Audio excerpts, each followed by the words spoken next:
नमस्कार दोस्तों, कैसे हैं आप सभी? मैं उम्मीद करता हूं कि आप मस्त हैं और अपनी तैयारियों को धार दे रहे हैं दोस्तों। लगातार एग्ज़ाम्स हो रहे हैं, लगातार उसके रिज़ल्ट आ रहे हैं दोस्तों। कहीं न कहीं बहुत से लोग सफल हो रहे हैं, उनको बहुत-बहुत बधाइयाँ। और जो किसी कारणवश थोड़े से नंबरों से रुक जा रहे हैं, उनको आगे फिर से तैयारी करके लड़ना है दोस्तों।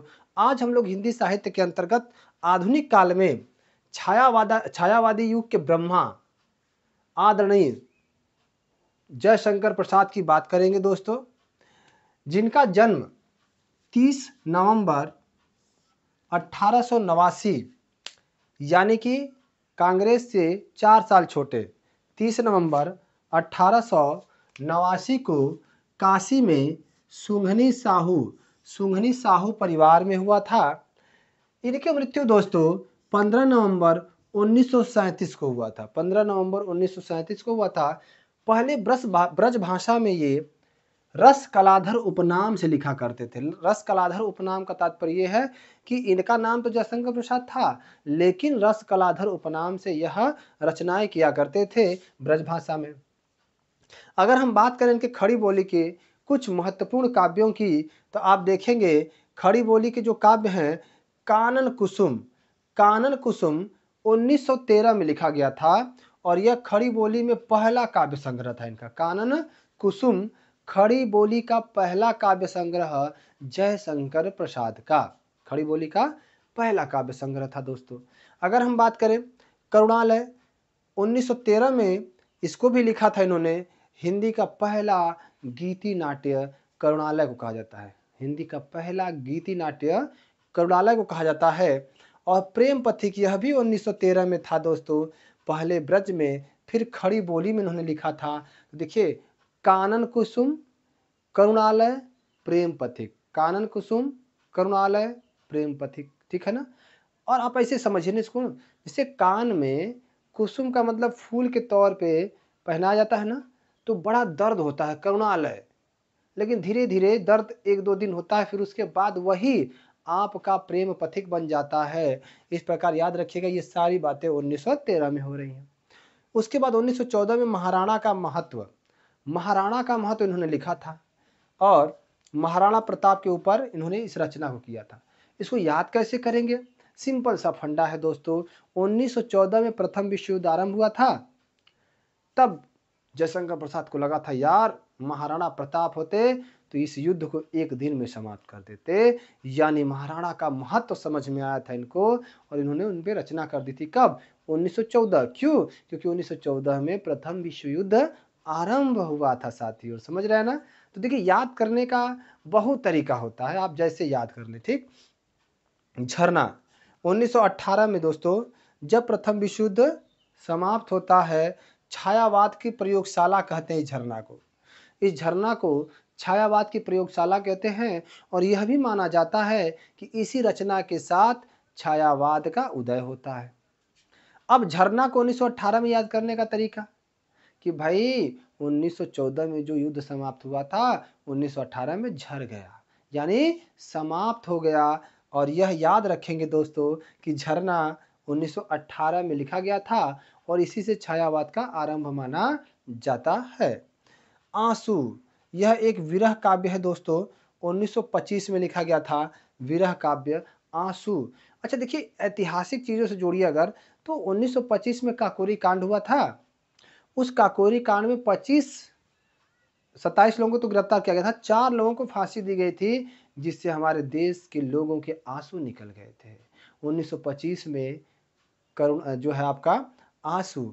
और लहर 1933 में आई थी, यह भी विरह काव्य है। 1933 में लहर आई थी, यह भी विरह काव्य है, क्योंकि 1933 में ही हरिजन संघ की स्थापना कर महात्मा गांधी ने अछूतों के उद्धार के लिए आंदोलन चलाया था। तो वो लहर नहीं तो और क्या है कि नहीं? तो लहर जो है 1933 में लिखा गया था। कामायनी 1935 में आया था। बहुत अच्छा बड़ा सा 15 सर्गों का महाकाव्य है दोस्तों, 15 सर्गों का महाकाव्य।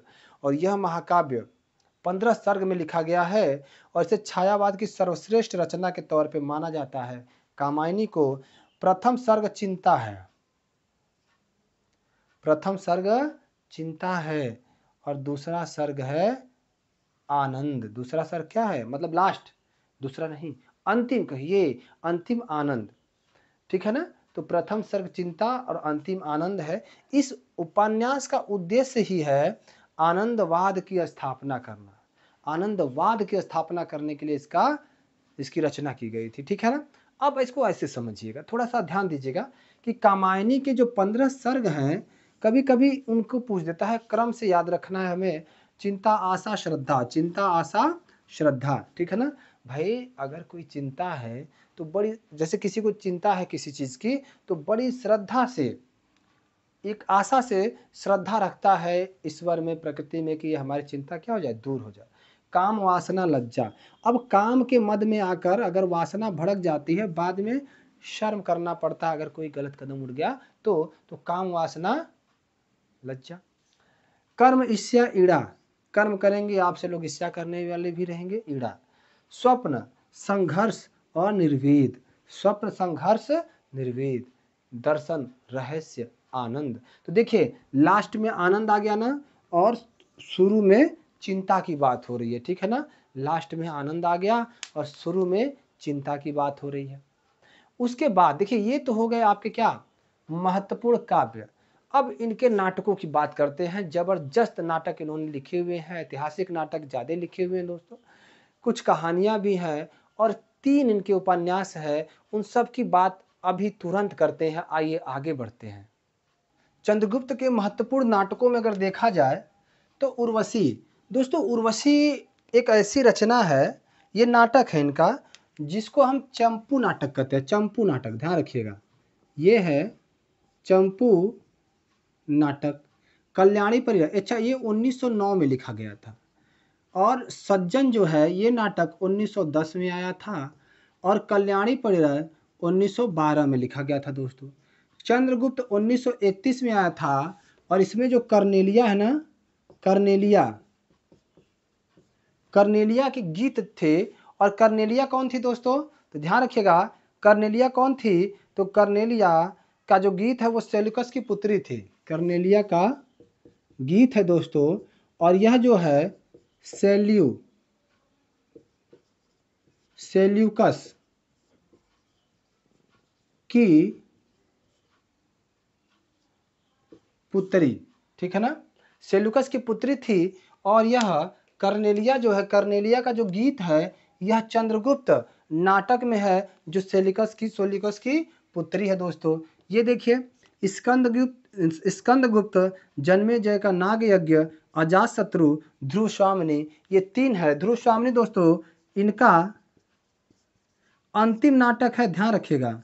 ध्रुव स्वामिनी कैसा नाटक है, अंतिम नाटक है। एक बार इसको नोट कर लीजिए, ध्रुव स्वामिनी कैसी नाटक है, अंतिम नाटक है दोस्तों। और आगे बढ़ते हैं दोस्तों, तो आगे जो है ये जो आपका स्कंदगुप्त है, इसमें जो देवसेना है, देवसेना के गीत हैं, देवसेना के गीत। ठीक है ना। और जन्मेजय का जो नाग यज्ञ है, इसमें जो जन्मेजय है यह अर्जुन का पोता है, अर्जुन का पोता है। ठीक है ना। और उसके बाद एक और बचा अजातशत्रु दोस्तों। अजातशत्रु जो है यह भी इनकी एक नाटक है।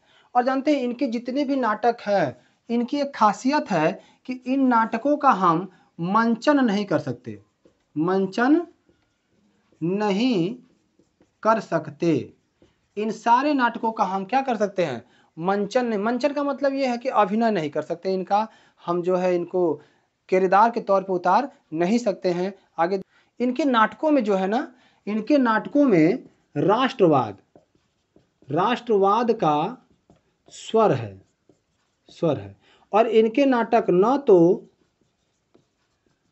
सुखांत हैं, न तो दुखांत हैं, बल्कि क्या है, प्रसादांत हैं, बल्कि प्रसादांत है, प्रसादांत। ठीक है ना। तो इसके जो है बल्कि प्रसादांत है, मतलब जो प्रसाद अंत की बात करते हैं ना, प्रसादांत, इसे कहते हैं। ध्यान रखिए, ऐसे लिख लीजिएगा इस तरीके से, बल्कि प्रसादांत का मतलब इनके अनुसार इसका अंत हुआ है। अब बात करते हैं दोस्तों इनके कहानी और उपन्यास की। नाटक की बात हो गई, काव्यों की बात हो गई, अब बचा कहानी और उपन्यास। आइए देखते हैं इनके। अगर हम बात करें उपन्यास की तो इनके 3 ही उपन्यास दोस्तों आसानी से याद हो जाएंगे। आप ध्यान रखिएगा, पहला है कंकाल, दूसरा है तितली और तीसरा है इरावती, जो कि दोस्तों अधूरा है। ठीक है ना, अधूरा है। कंकाल को दोस्तों 1929 में उन्होंने लिखा था, तितली को 1934 में लिखा था और इरावती जो इनकी अधूरा नाटक है इसको उन्होंने 1938 में लिखने का कार्य शुरू किया था। तो इस तरीके से जो 3 इनकी रचनाएं हैं उपन्यास के तौर पे, वो कौन है? कंकाल, तितली और इरावती हैं, जो 29, 34 और 38 में लिखी गई हैं। अब हम इनकी कहानियों की बात करते हैं दोस्तों। इनकी जो महत्वपूर्ण कहानियां हैं ना, ये देखिए। छाया इन्होंने 1912 में लिखा था, प्रतिध्वनि 1926 में, आकाशद्वीप 1921 में और आंधी 1931 में, इंद्रजाल 1936 में लिखा था दोस्तों। छाया, प्रतिध्वनि, आकाशद्वीप, आंधी, इंद्रजाल। छाया, प्रतिध्वनि, आकाशद्वीप, आंधी, इंद्रजाल। तो याद रखिएगा कि यह याद रखेंगे हम लोग, ठीक है ना। आकाशद्वीप, ठीक है ना, छाया, प्रतिध्वनि। अगर इसको ऐसे याद रखें, पहले इसको ऐसे है, छाया, आकाशद्वीप, प्रतिध्वनि, आंधी, इंद्रजाल। ठीक है। तो इस तरीके से जो 5 इनके कहानियां हैं, 3 इनके उपन्यास हैं, लगभग 7-8 नाटक हैं, यही याद रखने हैं दोस्तों। आने वाले समय में मैं उन नाटकों के एक-एक नाटकों का जिक्र करूंगा, इनके एक-एक नाटकों का जिक्र करूंगा। ठीक है ना। तो यहाँ पर जयशंकर प्रसाद समाप्त होते हैं। आगे बढ़ते हैं, देखते हैं और कौन है दोस्तों। अब हम बात करेंगे सूर्यकांत त्रिपाठी निराला उर्फ छायावाद के रुद्र या महेश की। तो दोस्तों अब हम लोग बात करते हैं किसकी? सूर्यकांत त्रिपाठी निराला की बात करते हैं। सूर्यकांत त्रिपाठी निराला, इन्हें दोस्तों हम कहते हैं क्या? छायावाद के रुद्र या शिव कह दीजिए, दोनों बात सही है। छायावाद युग के रुद्र या शिव की बात कर रहे हैं तो निराला है। ठीक है। इनका जन्म देखते हैं दोस्तों।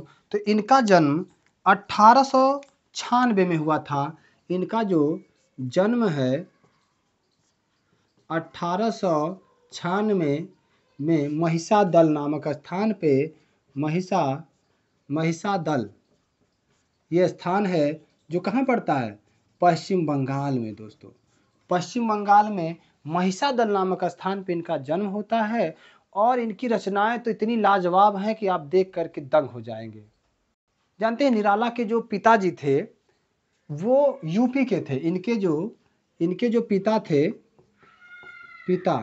ये गढ़कोला एक जगह है, गढ़कोला जो है यूपी से थे। ठीक है ना, गढ़कोला यूपी से थे। इनके जो बचपन का नाम है, बचपन का नाम कहिए या मूल नाम कहिए, सूर्य कुमार था। क्या नाम था?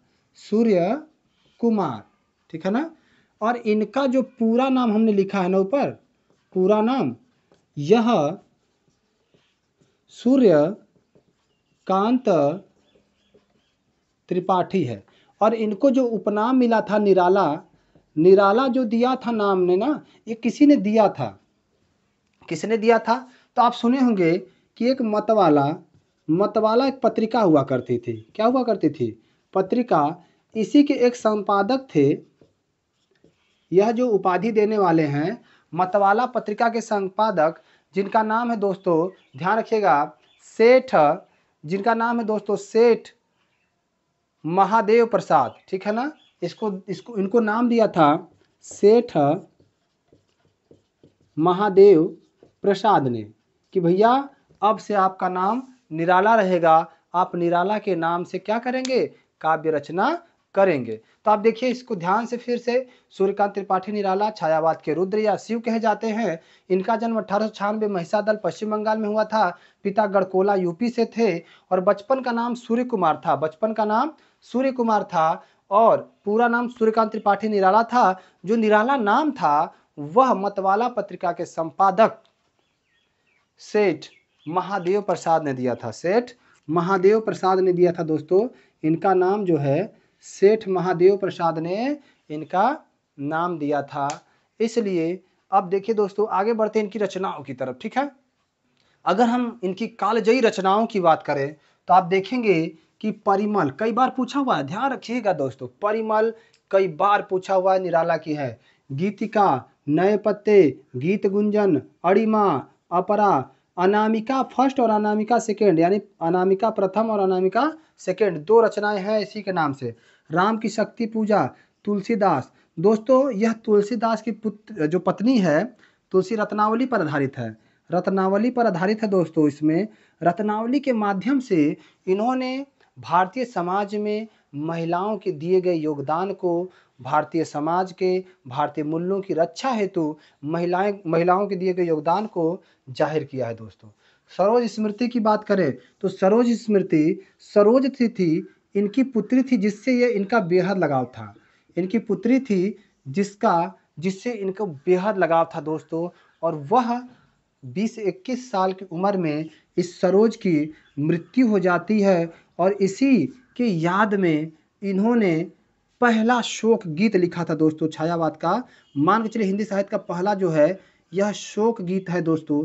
आप सोचिए कि आपके घर में या हमारी पुत्री हो, हमारी बहनें हों, और हम लोग लाड प्यार से पाल कर उसे 20-21 सालों तक उसकी सारी खुशियों का ध्यान रखते हुए, उनकी सारी इच्छाओं का ध्यान रखते हुए पढ़ाया लिखाया, पाला पोसा, और बेइंतहा घर वालों ने उसको मोहब्बत की, और अचानक वह आपके आँखों से, आपके परिवार से इतनी दूर चली जाती है कि उसे वापस आना कभी संभव ही नहीं होता। सोचिए, यह टूट गए थे, पूरी तरह से टूट गए थे जब इनकी पुत्री इनकी बाहों में ही दम तोड़ देती है और वह जो है प्रकृति को प्यारी हो जाती है। कहा जाता है दोस्तों कि यह इतना द्रवित हो गए थे, इतना टूट चुके थे कि उन्हीं अपनी पुत्र के याद में सरोज स्मृति नामक एक कविता रच डाला। और वह एक ऐसी कालजयी कविता जो पहला शोक गीत के नाम से जाना जाता है दोस्तों, और बहुत ही प्रसिद्ध कविताओं में से एक है। होता है दोस्तों, जब कोई बहुत प्यारी वस्तु हमसे बिछड़ती है तो उसका भाव कुछ और ही होता है दोस्तों। इनकी कुछ कविताएं थी, उन कविताओं में वह तोड़ती पत्थर, देखा उसको इलाहाबाद के पथ पर, वह तोड़ती पत्थर। दोस्तों इतना मार्मिक उन्होंने उस दृश्य का वर्णन किया है। कभी आप पढ़िए, अगर मन से पढ़ देंगे तो शायद ही अपने आप को दुखी होने से रोक पाए। बादल राग और कुकुर मुत्ता दोस्तों, इस तरीके से इनकी जो रचनाएं थी वो तो कंप्लीट होती है, लेकिन इनके बारे में कुछ जो इम्पोर्टेंट बातें, हालांकि इसका स्क्रीनशॉट ले लीजिए जो इनकी रचनाएं हैं, लेकिन कुछ इम्पोर्टेंट बात जो मैं अभी बताऊंगा, ध्यान से सुनिएगा, ठीक दोस्तों। अगर देखा जाए तो जो इस मतवाला पत्रिका की हमें अभी बात की थी, जो सेठ महादेव प्रसाद की बात करे थे, तो इन्होंने भी कुछ समय तक जो मतवाला पत्रिका है इसका संपादन किया था, ठीक है ना, संपादन भी किया था। और इनकी जो परिमल रचना है, परिमल हमने बताया था पहले ही, परिमल जो रचना है दोस्तों, ध्यान रखिएगा इसको, परिमल, इसमें इन्होंने बहुत ही प्रेम से, बहुत ही विनम्रता से, बहुत ही खूबसूरती से एक बात कहा है कि जिस प्रकार मानव को बंधन मुक्त रखा जाता है, यानी मानव की तुलना इन्होंने किससे की है, कविता से की है। और इन्होंने कहा कि जिस तरीके से मानव क्या है, बंधन मुक्त है, उसी तरह कैसी होनी चाहिए कविता, कविता भी बंधन मुक्त होनी चाहिए। बंधन मुक्त का मतलब छंदों से मुक्त होनी चाहिए। किससे, छंदों से मुक्त होनी चाहिए। छंद मुक्त कविता की ये बात करते हैं। परिमल के अंतर्गत इन्होंने इस बात का जिक्र किया हुआ है दोस्तों मुक्त छंद के प्रवर्तक के तौर पर इनको जाना जाता है। इनको जो है मुक्त छंद के प्रवर्तक के तौर पे जाना जाता है। और बड़ी खूबसूरत एक बात इनके छंदों के बारे में है कि इनके छंदों को दोस्तों ना कहा जाता है केचुआ या रबर छंद। क्या कहा जाता है? इनके जो छंद हैं, छंद जो हैं, इसको कहा जाता है केचुआ या रबर छंद। देखिए ना कितनी खूबसूरत बात कह दी गई। कई बार पूछा भी हुआ है कि किसके छंद को केचुआ या रबर छंद कहते हैं, तो ये दोस्तों छायावादी युग के रुद्र या महेश सूर्य कुमार उर्फ सूर्यकांत त्रिपाठी निराला के छंदों को केचुआ या रबर छंद भी कहा जाता है। दोस्तों ध्यान रखिएगा इस बात को। दोस्तों इनकी एक रचना ऐसी भी है जो इनकी मृत्यु के बाद प्रदर्शित की जाती है, तो वह है दोस्तों सांध्य कांकली। यह भी प्रश्न पूछता है जो 1969 में प्रकाशित की जाती है दोस्तों, प्रकाशित की जाती है, जबकि इस समय निराला की मृत्यु हो चुकी होती है। निराला क्या हो चुकी होती है? मृत्यु। तो कभी कभी पूछता है कि कौन सी रचना है जो निराला के मृत्यु के बाद प्रकाशित होती है, तो उसको क्या बताएंगे? सांध्य कांकली। सांध्य कांकली दोस्तों, सांध्य कांकली याद रखिए। तो निराला की रचनाएं हमने बता दी। निराला को क्या कहा जाता है, निराला किस पत्रिका के संपादन में थे, छायावाद के क्या लगते हैं ये, और इनका छंद कैसा है, और साथ ही साथ इनकी मृत्यु के बाद कौन सी रचना प्रकाशित होती है, ये सारी बातें हमने आपको बता रखी हैं दोस्तों। और मुझे उम्मीद है कि ये सारी बातें आपको याद हो रही होंगी, और अगले एपिसोड में जब हम लोग मिलेंगे तो और जो है, जो इनके बाद वाले कवि हैं जो है पंत और महादेवी, उनका जिक्र करेंगे दोस्तों। और ध्यान रखिएगा, आप बने रहिएगा, सारे एपिसोड को देखते रहिएगा। मैं गारंटी दे रहा हूं कि चाहे वह किताब जो है, मैं बता दूं आपको कि जो मैं बुक रखा हूं, एक तो आपका रामचंद्र शुक्ल की जो बुक है हिंदी साहित्य का इतिहास, उसका निचोड़, और एक जो है आपका, आप साफ साफ देख रहे होंगे कि हिंदी भाषा एवं साहित्य का वस्तुनिष्ठ इतिहास। देख रहे हैं? हिंदी भाषा एवं साहित्य का वस्तुनिष्ठ इतिहास कौन है? यहाँ पे देखिए नीचे कि सरस्वती पांडे और गोविंद पांडे, सरस्वती पांडे और गोविंद पांडे की रचना ये किताब है दोस्तों। इसका निचोड़ आपको इन छोटे छोटे वीडियोज में मैं दे रहा हूं। इसका मतलब समझिए कि आपको अपने जीवन का अमूल्य समय फिर इन किताबों में नहीं देना है, आपको उनके द्वारा निकाले गए फैक्ट में देना है, और कम समय में बेहतर तैयारी कर नियुक्ति को अपने मुट्ठी में करना है। इसलिए मैं कहता हूं दोस्तों, पढ़ो वही जो पेपर के लिए हो सही दोस्तों, और उन रामबाण चीजों को पढ़ो जो अक्सर पेपर में आते हो। ठीक है ना? तो मैं ऐसे ही प्रश्नों का संग्रह 5 के पंच सीरीज के माध्यम से आपके पास भेजता हूं, जो पेपर के लिए ही बने होते हैं। और इस तरीके से मैं हिंदी साहित्य के इतिहास को लेकर चलता हूं, ताकि आपको दोनों जगहों पे दिक्कत न हो। तब तक के लिए जय हिंद, जय भारत, जय हिंदी दोस्तों।